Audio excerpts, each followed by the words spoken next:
ఓం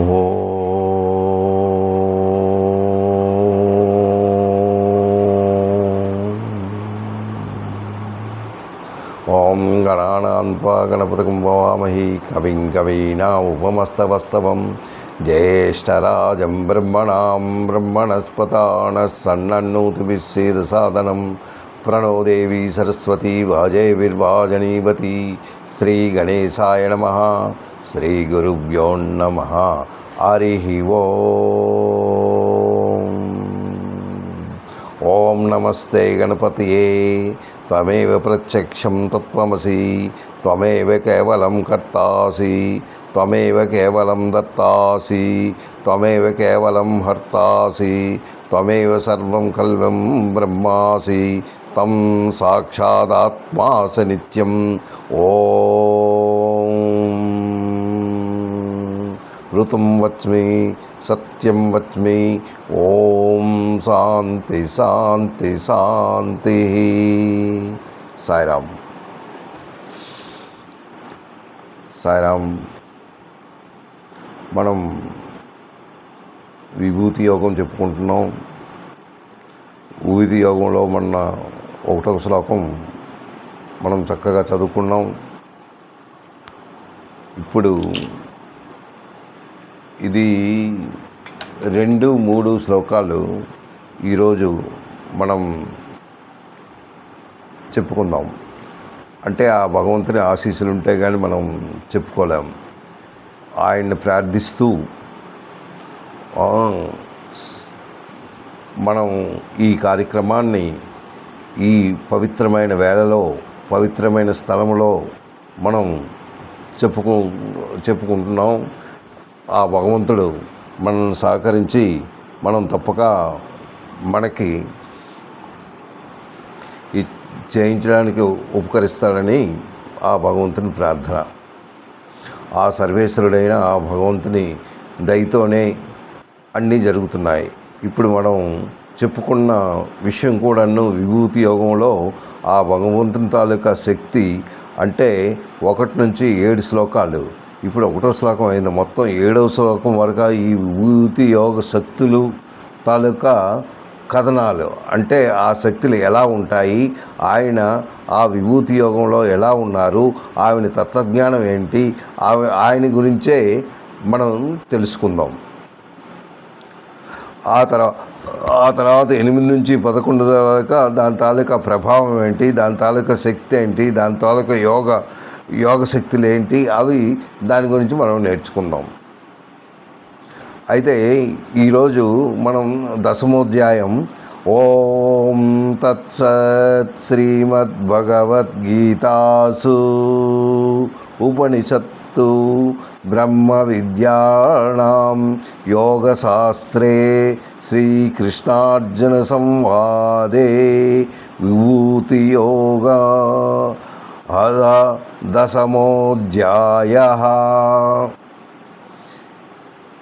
అధ్యాయంలో మనం మొన్న 1వ శ్లోకం నేర్చుకున్నాము. ఈరోజు మిగిలిన శ్లోకాలు ఏంటా అని మనం నేర్చుకుందాం. అయితే 1వ శ్లోకంలో శ్రీ భగవాన్ వాచ. ఈ విభూతి యోగంలో అంతను భగవంతుని తాలూకా ఆయన చెప్పినవే. ఆయన ఏది చెప్పాడో మనం జాగ్రత్తగా విందాం. ఆ తత్వజ్ఞానం ఏంటి అని మనం తెలుసుకుందాం. అయితే ఇందులో 1వది ఏంటంటున్నాడు, భూయ ఏవ మహాబాహో శృణమే పరమం పదం యత్తేహం ప్రియమాణాయ పక్ష్యామి హితకామ్యమాం అనేసి 1వ శ్లోకం మనం నేర్చుకున్నాం. భూయ ఏవ మహాబాహో. మహాబాహో అంటే ఓ అర్జున, భూయ ఏవ నేను నీకు మరలా చెప్తున్నాను. నీవు ఎందుకు నేను చెప్తున్నానంటే నీవు నాతో ప్రేమగా ఉన్నావు, నీవు ప్రేమ గలవాడు కావున నీ మేలు కోరి నీ సుఖం కోసము నీకు మరలా జన్మ రాకుండాను నాలో కలవడానికి నేను చెప్తున్నాను. ఇది మరలా మరలా నేను చెప్తున్నాను అంటే మరలా అంటే ఇది 7వ అధ్యాయంలో అదే చెప్పాడు, 8వ అధ్యాయంలో చెప్పాడు, 9వ అధ్యాయంలో చెప్పారు. దాని గురించి అలా చెప్తూ అతని తత్వజ్ఞానాన్నే అలాగా బోధిస్తూ ఉన్నారు. ఆ తత్వజ్ఞానాన్ని మనం తెలుసుకోవడానికి ఈ 10వ అధ్యాయంలో కూడాను ఆయన చెప్తున్నారు. ఆయన తాలూకా శక్తులేంటి, ఆయన ఏ విధంగా ఉన్నారు, ఏ విధంగా ఆయన జన్మనెత్తారు, ఎందుకు ఆ జన్మ ఎత్తవలసి వచ్చింది, ఇవన్నీ ఆయన చెప్తున్నారనమాట. అయితే ఈ భూయేవ మహాబాహో శృణుమే పరమం పదం అనేసి నేను మరలా చెప్తున్నాను. దేనికోసం అంటే నీ మేలు కోసమే నేను చెప్తున్నాను అనేసి 1వ శ్లోకంలో నేను అది చక్కగా నేను బోధించాను.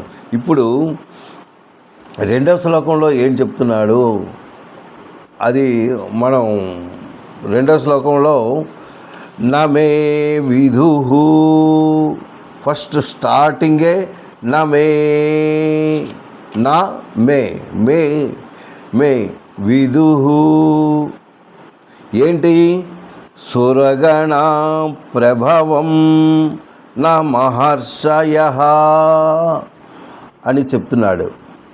నా మహర్షయః అహమాదార్హి దేవానాం మహర్షణీంచ సర్వసా అనేసి అంటే నమే విధం ఏంటంటున్నాడు, నమే విధం సురుగణ, అక్కడ సురుగుణ అన్నాడు, ఇక్కడ నా యొక్క ఏంటి ఆ అవతారాల తాలూకా విధులు నువ్వు ఏడంటున్నాడు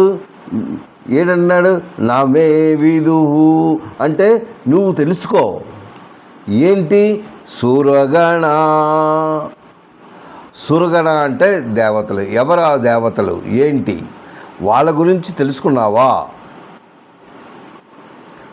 వాళ్ళు ఎవరు ఏంటి, ఆ దేవలోకం అంటే ఏంటి, దాని గురించి నువ్వు తెలుసుకో.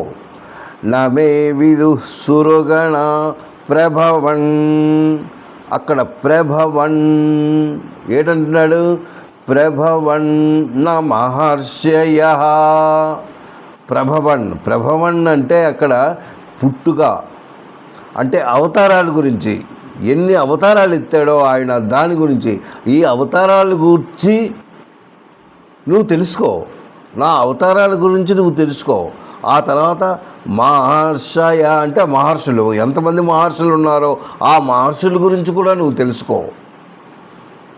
తెలుసుకొని అహం ఆది అంటే అహం నేను దేనికి, అక్కడ నేను అని దేనికి వాడాడు, అది దేవనాం ఆ దేవతల్ని అంటే వాళ్ళ తాలూకా తత్వం అంటే వాళ్ళని కూడా సృష్టించిన వాడిని నేనే. అహం ఆది, అక్కడ ఆది అంటే ఏంటి, కారణమయుడు. అక్కడ ఆ దేవతలకి కారణమయుడు ఎవడు, భగవంతుడే, ఆయనే. ఆ కారణమయుడు ఆయనే, అందు గురించి ఆయన చెప్తున్నాడు అనమాట.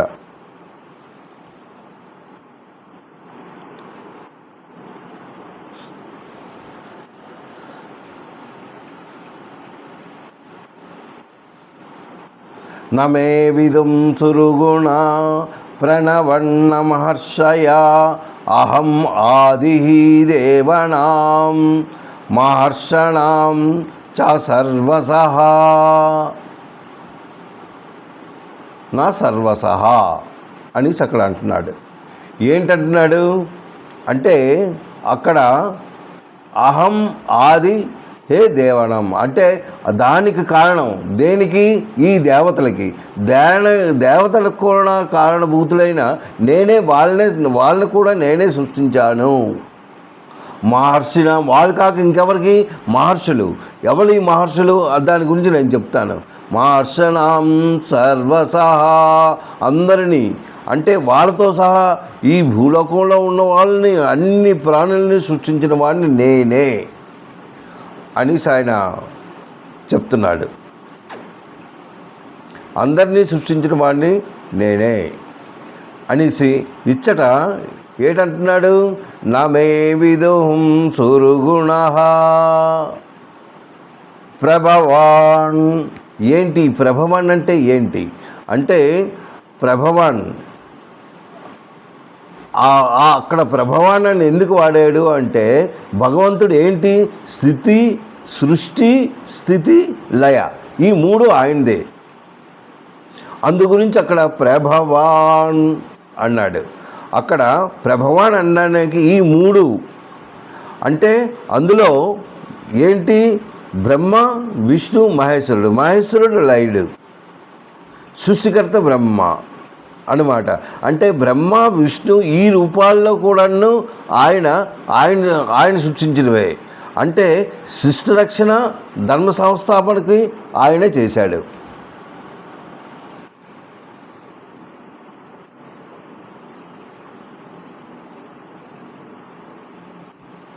అదనమాట.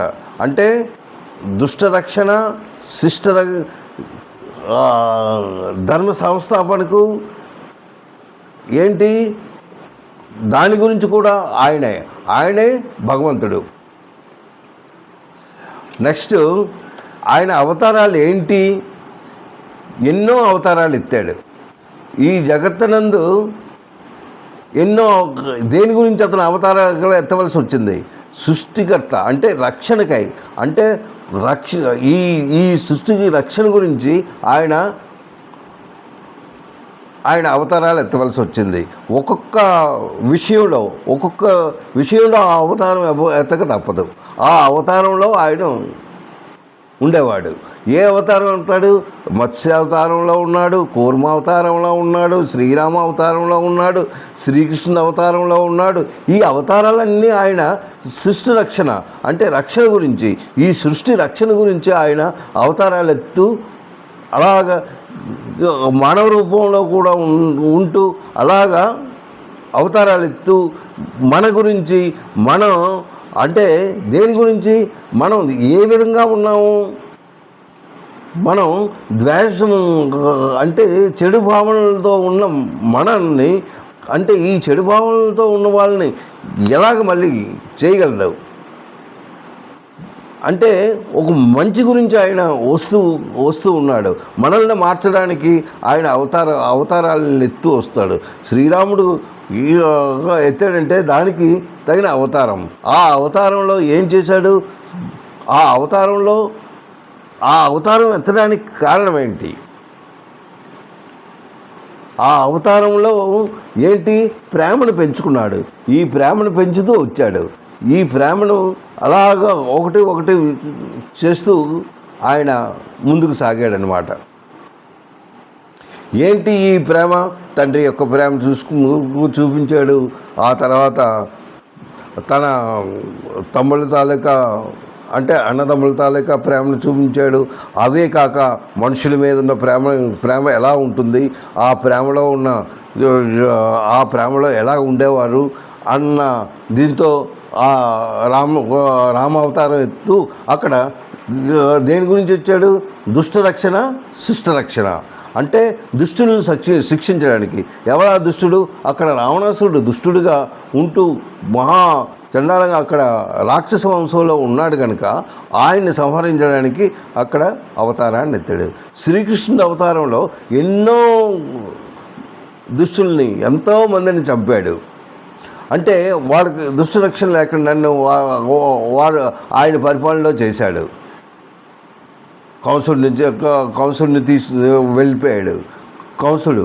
అలాగే ఎంతమంది, అలాగే కౌరవ వంశంలో ఉన్న వాళ్ళందరినీ సంహరించాడు ఆయనే. అంటే ఆయనే దుష్టరక్షణ, శిష్టరక్షణ, ధర్మ సంస్థాపన. అక్కడ ధర్మం కావాలి. ఆ ధర్మం కావాలనే ఇప్పుడు ఈ గీత అన్నది ఆయనకి బోధిస్తూ వస్తున్నాడనమాట. అందు గురించి ఈ రూపాలన్నీ ఆయనవే.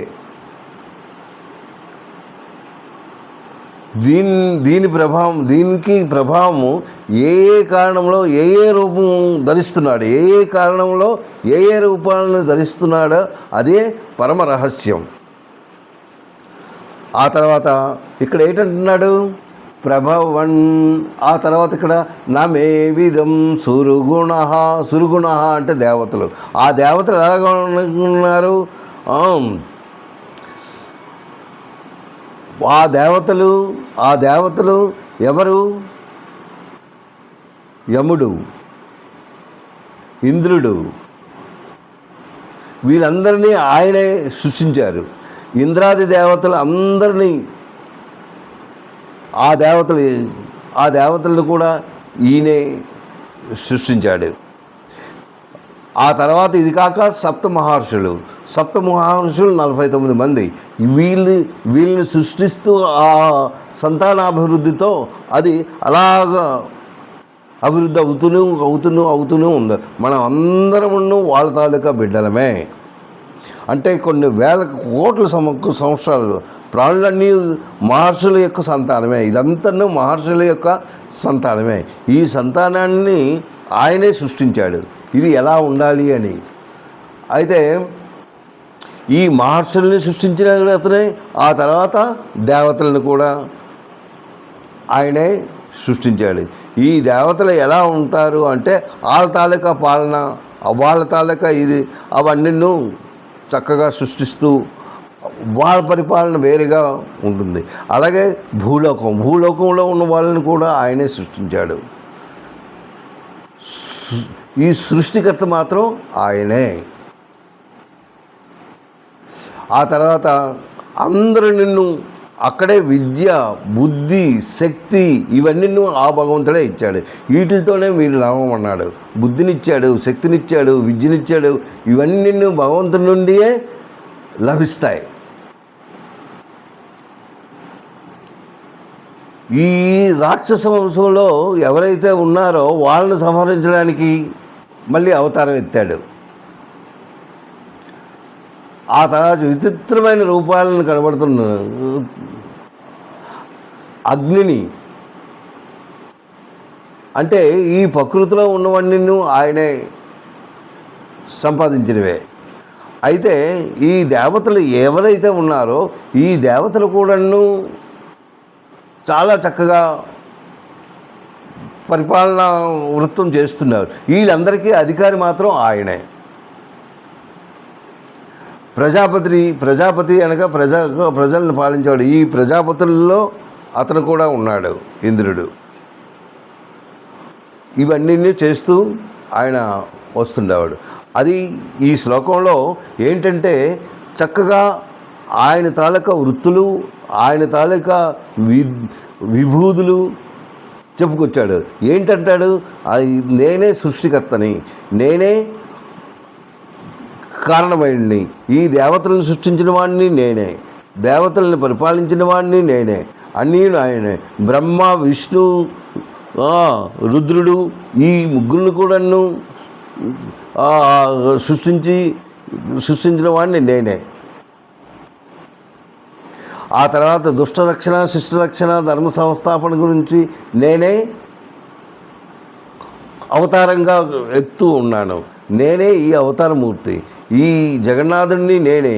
అంటే మొత్తం 9 అవతారాలు ఏవైతే వచ్చాయో ఆ అవతారాలు కూడా ఆయనవే. ఒక్కొక్క అవతారానికి ఒక్కొక్కటి ఉన్నదన్నమాట. అలాగే ఈ దేవతల్లో ఉన్న వారిని కూడా సృష్టించిన ఆయనే. ఆ తర్వాత ఈ దేవతలు, మహర్షులు ఇవన్నీ ఆయనే సృష్టించాడు అనేసి ఇక్కడ చెప్తున్నాడు. ఒకసారి దేవతలు అహంకారం ఎక్కువగా ఉండేది వాళ్ళకి. ఎందుకు ఈ అహంకారం అంటే రాక్షసులను సంహరించారు. ఒకరోజు అంటే రాక్షసులకి దేవతలకి యుద్ధంలో వాళ్ళు అంటే భగవంతుని శక్తితోనే దేవతలు గెలిచారు. భగవంతుని యొక్క శక్తి స్వరూపుడు. దేనికి? అతను దుష్టులను శిక్షిస్తాడు, ఎవరైతే మంచివాళ్ళనో వాళ్ళని రక్షిస్తాడు. అలాగే దేవతల్లో మంచి గుణాలు ఉన్నాయి కనుక వాళ్ళని రక్షించడానికి వారికి కొంత శక్తినిచ్చి ఆ యుద్ధంలో దేవతలను గెలిచినట్టు చేయించాడు. ఎవరు? భగవంతుడే. ఎప్పుడైతే వీళ్ళు ఆ యుద్ధంలో గెలిచారో ఆ యుద్ధంలో రాక్షసుల్ని సంహరించారో, అంటే రాక్షసులకి దేవతలకి ఉన్న ఆ యుద్ధంలో ఎవరైతే వీళ్ళు ఎప్పుడైతే గెలుపు పొందారో వీళ్ళలో కొంత అహంకారం వచ్చింది. ఆ అహంకారం పోవడానికి ఒక చిన్న పక్షిగా అక్కడ అవతారం చెందాడు. అది చాలా కాంతివంతంగా ఉంది. అది ఏంటో మనం తెలుసుకుందానికి మొట్టమొదట దేవతల్లో ఎవరికి అగ్నికి పంపించాడు. ఈ అగ్ని దేవతే, వాయువు దేవతే, నీరు దేవత, వీళ్ళందరూ దేవతలు అనమాట. అయితే వీళ్ళని పంపించాడు. ముందు అగ్నిని పంపించాడు. అగ్నిని పంపించిన తర్వాత అక్కడికి వెళ్ళిన తర్వాత ఎవరు నువ్వు అనేసి అడిగాడు. అడిగితే నేను అగ్నిని, నా గురించి తెలియదా, నాకు చాలా శక్తులు ఉన్నాయి, ఈ శక్తితో నేను అన్నిటినీ ధ్వంసం చేయగలను, ఇది అది అని. అంత శక్తి ఉందా? అయితే ఈ గడ్డిపూచ ఇక్కడ నేను పెట్టాను, దీన్ని నువ్వు ధ్వంసం చేయగలవా అంటే, అదే పాటి నేను పెద్ద పెద్ద వీటిల్నే ధ్వంసం చేస్తాను, ఇదనగా పాటి హూ అంటే చాలు వెళ్ళిపోతుంది అన్నాడు. సరే ధ్వంసం చెయ్యు అన్నాడు. ధ్వంసం చేస్తే తన శక్తులన్నీ ఉపయోగించి దాన్ని ధ్వంసం చేయడానికి ఎంత ప్రయత్నించినానో అది అవ్వలేదు. అది అవ్వలేదు. కొద్దిగా అనుమాన పడుతూ మళ్ళీ వెనక్కి వెళ్ళిపోయాడు. అదేంటో నాకు తెలియదు అని ఇస్తాడు. మళ్ళీ దేవతల దగ్గరికి వెళ్ళిపోయాడు. ఇంద్రుడి దగ్గరికి వెళ్ళిపోయాడు. ఏంటో నాకు తెలియట్లేదు అని. ఆ తర్వాత ఈ అగ్ని తర్వాతను గాలికి పంపించాడు. అంటే వాయుదేవతని పంపించాడు. వాయుదేవత అంటే అక్కడికి వెళ్ళారు. నువ్వెవరు అంటే, నేను వాయువుని, నీకు తెలియదా, నేను ఏదైనా ధ్వంసం చేయగలను, నా శక్తి విపరీతమైన శక్తి, ఆ శక్తితో సర్వనాశనం అయిపోతుంది, అంత శక్తి గల ఇది ఉంది అంటాడు. అలా అయితే ఇదిగో ఈ పూసని ఇక్కడ ఉంచాను, దీన్ని నువ్వు నీ శక్తితో దాన్ని తీసేయి అంటాడు. తీస్తే ఇదేపాటి నేను పెద్ద పెద్ద బిల్డింగ్లనే నేను ఇవి చేశాను, పెద్ద పెద్ద కోటలను చేశాను, ఇది గడ్డిపూచనగా ఏపాటి అనేసి చాలా గర్వంతో ఇలా అంటాడు. అది కదలదు. తన శక్తినంతా ఉపయోగిస్తాడు, అయినా కదలదు. ఇదేదో మాయలా ఉంది, ఇంకా నా వల్ల కాదు అనేసి దండం మొక్కుతూ మళ్ళీ వెనక్కి వెళ్ళిపోయాడు. ఆ తర్వాత ఇంద్రుడు వచ్చాడు. వచ్చిన వెంటనే అది మాయ అయిపోయింది. ఏంటిది మాయైపోయింది ఏంటా అంటే, అప్పుడు ఇది చిన్నది కాదు, ఇతను మరి ఇంకొకటి కాదు, ఈయన భగవంతుడే అని తెలుసుకున్నాడు. ఆయన తెలుసుకొని నా తప్పులను క్షమించు, మేము గర్వపడ్డాము అనేసి అక్కడ వేడుకున్నాడు. అంటే దేవతలకు కూడాను అహంకారం అన్నది ఉంటుంది. ఆ అహంకారం ఎవ్వరికీ ఉండకూడదు. అహంకారం వలన ఎన్నో నిందలు వస్తుంటాయి. అందు గురించి అహంకారం లేకుండా ఎవరైతే ఉంటారో వాళ్ళే గొప్పవారు అన్నమాట. ఇది ఈ శ్లోకంలో చెప్పాడు. తర్వాత 3వ శ్లోకంలో ఏంటి చెప్పాడో మనం చేద్దాం. యోం ఆం అజం అనాదిం చ వేత్తి లోకమహేశ్వరం అసమ్మూఢ సమర్తేషు సర్వపాపై ప్రముచ్యతే. ఇక్కడ చూడండి, యో మాం అన్నాడు. యో మాంతో స్టార్ట్ చేశాడు. ఏంటి యో అంటే ఏంటి? ఏ పురుషుడు, ఎవడు, ఏ పురుషుడు అంటాడు. మాం నన్ను, యో మాం అజం అనాదిం, అజయుణ్ణి అని తెలుసుకుంటారో, నేనే అజయుని అంటే నాకు జన్మంటూ లేదు, అంటే నాకు చావున్నది ఉండదు, నేను అజేయుణ్ణి అని ఎవరైతే తెలుసుకుంటారో, అజేయుడు అనాదిం, నేను అనాదిగా ఉంటుంటాను, అది కూడా వాళ్ళే తెలుసుకోవాలి.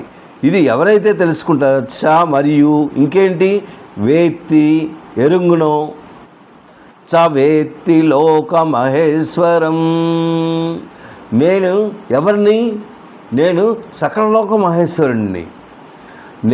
నా తాలూకా శక్తిని ఎవరైతే తెలుసుకుంటారో, యో మాం అజం అనాదిం చ వేత్తి లోక మహేశ్వరం, ఈ మహేశ్వరు నా స్వరూపాన్ని, నా శక్తిని ఎవరైతే తెలుసుకుంటారో వాళ్ళు ఏటట, అసమ్మూఢం, వాళ్ళు జ్ఞాని, అంటే అజ్ఞానం నుంచి జ్ఞానిలో రావడానికి. అసమ్మూఢం స మర్తేషు. మర్తేషు అంటే మానవులు అతడు మానవుల్లో జ్ఞాని అయినవాడు. ఎవరైతే ఇతన్ని తెలుసుకుంటారో, ఎవరైతే ఈయన్ని తెలుసుకుంటారో వాళ్ళు మర్తేషు. అతడు మర్తేషు మానవుల్లో సర్వప్రాపై ప్రముచ్యతే. వాళ్ళు సర్వ పాపాల నుంచి విముక్తి అవుతూ వస్తారు. ఎప్పుడు సర్వ పాపాలకు విముక్తి అవుతారు? ఆ భగవంతుని తెలుసుకున్నవాడు, ఆ భగవంతుని జ్ఞానంగా తెలుసుకున్నవాడు, ఆ భగవంతుని తాలూకా శక్తిని తెలుసుకున్నవాడు, ఆ భగవంతుని మహేశ్వర స్వరూపుడని తెలుసుకున్నవాడు. అంటే చాలా విశ్వాసంతో ఉండాలి, చాలా నమ్మకంగా ఉండాలి. అతడే భగవంతుడు, ఇంకొకటి లేదు అని మానవుడైతే ఏదైతే బాహ్య వస్తువులను విడిచిపెడతాడో, బాహ్య వస్తువులతో ఏదైతే పడుతూ ఉన్నాడో, ఈ బాహ్య వస్తువులను చూసి తన మట్టుకు తన ఆనందాన్ని పొందుతూ, ఈ బాహ్య ప్రకృతిని చూస్తూ ఎంతో ఆనందపడిపోతూ, ఆ బాహ్యంగా నడుస్తూ, అంటే వాటి కోరికలే కావాలి అన్న భావనతో వాటితో పరిగెడుతూ ఉన్నవాడికి ఎప్పుడూ ఆయన కనబడ్డు. ఇవి లేకుండా అంతా ఆ భగవంతుడే, ఆ భగవంతుడి తాలూకా శక్తే, ఆ భగవంతుని శక్తితోనే ఇవన్నీ నడుస్తున్నాయి. ఆయన్నే నాకు కావాలి, ఆయన తప్ప నాకు ఇంకొకరు అవసరం లేదు. ఎందుకంటే ఆయన భగవంతుడు, ఆయనే సత్స్వరూపుడు, ఆయనే సర్వవ్యాపి, ఆయనే సృష్టికర్త, ఆయనే అన్న భావన ఎవరిలో అయితే ఉంటుందో వాళ్ళు జ్ఞానిగా ఉంటూ ఆ భగవంతుని తెలుసుకుంటారు. ఎప్పుడైతే భగవంతుని తెలుసుకుంటారో, జ్ఞానంతో ఉంటారో, వాళ్ళు ఇంకొక దానికి వెళ్ళరు, బాహ్య దృష్టికి వెళ్ళరు. ఎప్పుడైతే బాహ్య దృష్టికి వెళ్ళకుండా ఉంటారో వాళ్ళలో కోరికలు ఉండవు. ఎప్పుడైతే కోరికలు ఉండవో అప్పుడు వాళ్ళలో ఉన్న జ్ఞానాన్ని పెరుగుతూ ఉంటుందన్నమాట. అందు గురించి ఈ శ్లోకంలో ఏంటంటున్నాడు? యో మాం అజం అనాదిం చ వేత్తి లోక మహేశ్వరం అసమ్మూఢం మర్తేషు సర్వపాపై ప్రముచ్యతే. యథార్థంగా నేను జన్మరహితునిగా, అనాదైనగా, సకల లోక మహేశ్వరుడుగా తెలుసుకున్నవారు ఎవరు? మానవుల్లో కూడాను ఉంటారు, దేవతల్లో కూడా ఉన్నారు. దేవతలు వాళ్ళు తెలుసుకున్నారు కనుక దేవలోకంలో ఉన్నారు. ఈ మానవులేంటి, ఇంకా వాళ్ళకి అనుమానం, ఇతను భగవంతుడా కాదా అన్న భావనతో ఈ మానవలోకం అంటే మత్స్యలోకంలో వస్తూ ఈ ఏవైతే ఈ బాహ్య దృష్టితో ఉన్న వస్తువులను చూస్తూ కోరికలను పెంచుకుంటూ ఆ భగవంతుడు ఏం చేశాడు, భగవంతుని గురించి నమ్మకం లేక సతమతో అజ్ఞానిగా వాళ్ళు తిరుగుతూ ఉన్నారు. దానివల్ల ఏంటంటే వాళ్ళ కర్మలు పెరుగుతూనే ఉన్నాయి.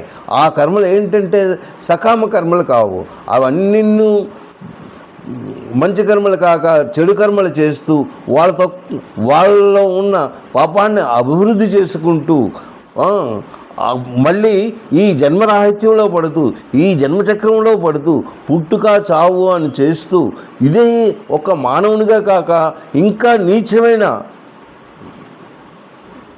శరీరాన్ని తీసుకోవడానికి కూడా వాళ్ళు వెనుకాడరు. ఎందుకు అంటే ఈ జన్మలో చేస్తున్న కర్మలు ఏవైతే పూర్వజన్మలో వస్తున్న కర్మలు కాక ఈ జన్మలో అవి తీరుస్తూ ఉంటే బాగుండేది. కానీ వాళ్ళు ఈ బాహ్యమైన వస్తువుల్ని ఈ బాహ్య దృష్టితో అందరినీ చూస్తూ ఈ వేశ్యాలోళ్ళై ఈ కామం, క్రోధ, మద, మత్స్య వీటికి లోనైపోయి ఇంకా క్రిందకే వెళ్తారు కానీ వాళ్ళ మీదకి రాలేరు. ఆ విధంగా వాళ్ళు చేస్తూ చెడ్డ భావనలతో ఉంటూ చెడుతో ఉంటాడు. భగవంతుడు ఆయన జన్మరహితుడు, లోకమహేశ్వరుడు అని తెలుసుకోవాలి. అది ఏ విధంగా తెలుసుకుంటావు నువ్వు? ఏ విధంగా ఆయన జన్మరాహిత్యుడు, ఆయన మహేశ్వరుడు అని తెలుసుకున్నప్పుడు ఆయన జన్మరహితుడు అని ఎలా తెలుసుకోగలవు?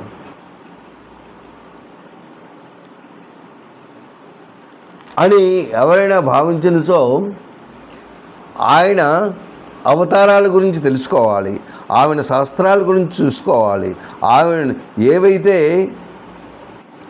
శాస్త్రాలు ఉన్నాయో ఆ శాస్త్రయుక్తంగా చేసినవి వేదాలను చదువుకుంటూ ఆయన తాలూకా తత్వజ్ఞానాన్ని అభివృద్ధి చేసుకుంటూ ఉండాలి. ఆయనలో విశ్వాసాలను పెంచాలి. శ్రద్ధతో ఇవన్నీ చదువుకు ఉండాలి. సంపూర్ణంగా ఆయన్ని గ్రహించినట్లయితే అప్పుడు ఆయన జన్మరాహిత్యం మీకు అర్థమవుతుంది ఏంటి అని. ఎప్పుడైతే జన్మరాహిత్యం అర్థమైందో మీలో జ్ఞానం కలుగుతుంది. ఎప్పుడైతే జ్ఞానం కలిగిస్తుందో అప్పుడు భక్తి ఏర్పడుతుంది. ఎప్పుడైతే భక్తి ఏర్పడుతుందో అప్పుడు భగవంతుని తాలూకా తత్వాన్ని తెలుసుకోవడానికి మీకు శ్రద్ధ కలుగుతుంది. ఎప్పుడైతే శ్రద్ధ కలిగిందో ఆయన్ని తెలుసుకుంటూ మీ జ్ఞానాన్ని పెంచుకుంటూ మీరు ఇంకొక విషయాన్ని ఆలోచించకుండా మీలో ఏదైతే మనసు పరివిధాలు పరిగెడుతూ ఉందో దాన్ని ఒక దగ్గరగా తీసుకుంటూ ఆత్మ సంరక్షణగా అంటే దాన్ని క్లీన్ చేసుకోవాలి. ఏది? మనసుని, బుద్ధిని. ఇది ఎప్పుడైతే ఆ విధంగా మీరు ప్రవర్తించినట్టయితే తప్పక మీరు ఆ విధంగా మీరు చేసుకోగలరు. ఈశ్వరుడు సంభూతుడిగా ఈశ్వరుడే ఆయనే కారణభూతుడు. ఈశ్వరుడు గురించి తెలుసుకుంటారన్నమాట. ఆయనే నిత్యుడు, ఆయనే శాశ్వతుడు. ఆ తర్వాత దేవతలు ఎవరు? ఇంద్రుడు, వరుణుడు, యముడు. వీళ్ళు ప్రజాపతులు. ఎవరు? ఇంద్రుడు, యముడు, వరుణుడు. వీళ్ళు ప్రజాపతి. వీళ్ళు శక్తితో ఉన్నారు. మహాశక్తి గల వాళ్ళు అన్నమాట.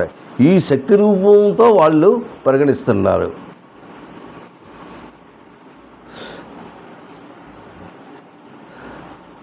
సహజంగా ఎవరైతే మానవ జీవితంలో ఉంటారో వాళ్ళ యొక్క సమయం ఎలా చేస్తున్నారు? ఆ సమయాన్ని వ్యర్థం చేస్తూ వేరే విషయాలను ఆలోచిస్తూ వాళ్ళకి సుఖాన్ని, శరీర సుఖం గురించి పరిగెడుతూ భగవంతుని అర్థం చేసుకోలేక, ఆయన శక్తిని అర్థం చేసుకోనక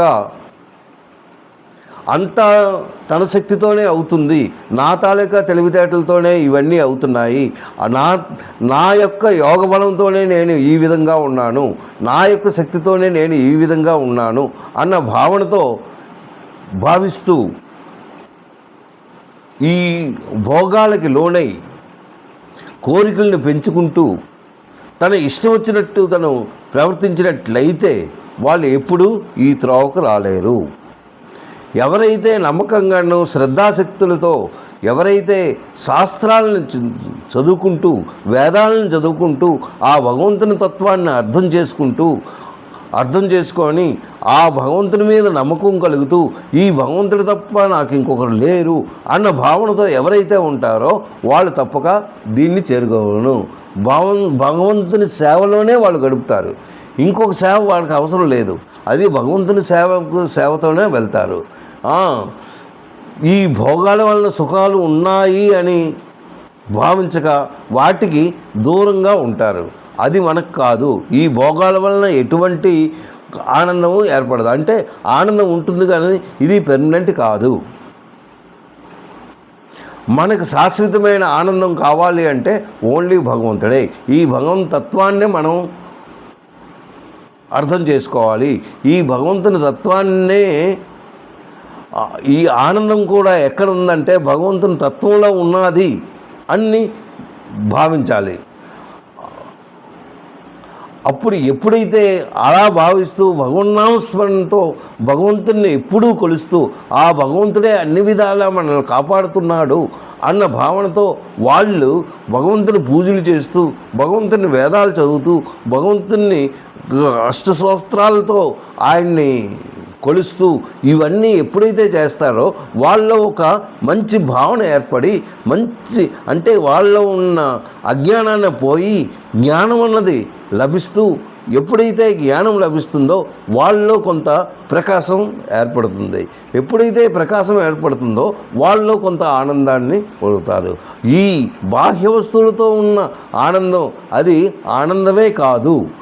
ఇది మనకు ఆనందం కావాలి అంటే ఓన్లీ భగవత్ తత్వాన్ని అర్థం చేసుకుంటూ భగవంతుని పూజల్లో భగవంతుని జ్ఞానించుకుంటూ భగవంతుని ప్రార్థిస్తూ భగవంతుని శాస్త్రాలు చదువుతూ ఇవన్నీ చేసినట్టయితే తప్పక మనం ఆ రూట్లో వెళ్ళగలము అన్న భావన ఎవరిలో ఉంటుందో వాళ్ళు తప్పక ఆయనలో చేరగలరు. ఆయనలో చేరాలి అంటే ఆ చేరిన తర్వాత ఎప్పుడైతే ఈ తత్వజ్ఞానాన్ని అర్థం చేసుకుంటూ జ్ఞానాన్ని పెంచుకుంటూ ఎప్పుడైతే భగవంతుని జ్ఞానంలో ఉన్నారో భగవంతుని నమ్మకంగాను భగవంతుని శాశ్వతం అన్న భావనతో ఆయన్ని పూజ చేస్తూ ఉంటారో ఆయన్ని కొలుస్తూ ఉంటారో వాళ్ళు తప్పక దానికి రీచ్ అవుతారు. వాళ్ళలో ఎన్ని పాపాలు ఉన్నను అది పరిగణంగా భగవంతుడు తీసుకుంటూ మిమ్మల్ని అక్కడికి తీసుకెళ్తాడనమాట. ఆ విధంగా మనం చేయడానికి సర్వశక్తిగా మనం ప్రయత్నిస్తూ ఆ భగవన్నామస్మరణతో ఎల్లప్పుడూ మనం ఉండాలని ఆ భగవంతుడిని ఎల్లప్పుడూ మనం ప్రార్థిద్దాం. ఆ తత్వజ్ఞానాన్ని తెలుసుకోవాలని ఆ శాస్త్రయుక్తంగా ఉన్న వేదాలను తెలుసుకోవాలని ఆ వేదాలను తెలుసుకుంటూ శాస్త్రాలను చదువుతూ అందులో ఉన్న ఆయన తాలూకా తత్వాన్ని తెలుసుకుంటూ ఎన్నో ఉన్నాయి ఆయన తాలూకా జన్మలు అంటే ఎన్నో అవతారాలు ఎత్తాడు. ప్రతి అవతారానికి ఏం చేశాడు అన్న భావనతో అవన్నీ మనం శాస్త్రాలని ఒకసారి తిరగవేస్తూ అవి తెలుసుకున్నట్టయితే తప్పక మనం జ్ఞానాన్ని పొందగలం. అలాగే మనం తప్పక ఈ జ్ఞానాన్ని పొంది ఆ భగవంతుల్లో కలియడానికి మనం సర్వ విధాల మనం ఎప్పుడూ మన ప్రయత్నంలో మన సాధనలో మనం ఉందాం. సాయిరాం.